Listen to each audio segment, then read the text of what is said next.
রাতে ঘুমানোর আগে 3টি সূরা 3বার পরে হাতে ফু দিয়ে একটি আমল করলে দুনিয়ার কেউ আপনাকে ক্ষতি করতে পারবে না।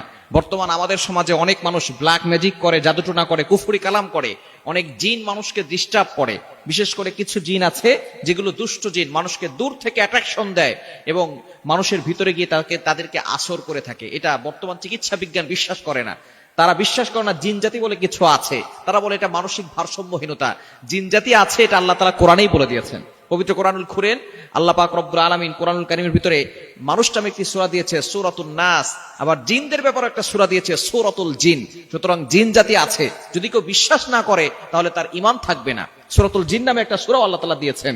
সুতরাং আপনি এই জিনের আক্রমণ থেকে বাঁচার জন্য, জিন মানুষ শয়তান আছে, জিন শয়তান আছে, এগুলোর কুমন্ত্রণা থেকে বাঁচার জন্য আপনি ঘুমানোর আগে 3টি সূরা 3বার পড়বেন। আম্মা জান আয়েশা রাদিয়াল্লাহু তাআলা আনহা থেকে হাদিসটি বর্ণিত হয়েছে।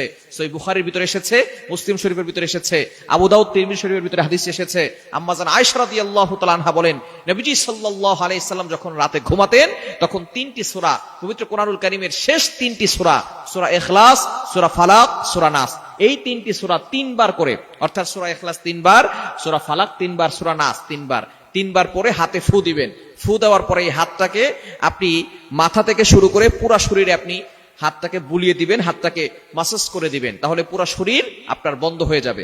এভাবে যদি আপনি করতে পারেন, এরপর যদি ঘুমান, দুনিয়ার কোনো শক্তি আপনাকে ক্ষতি করতে পারবে না।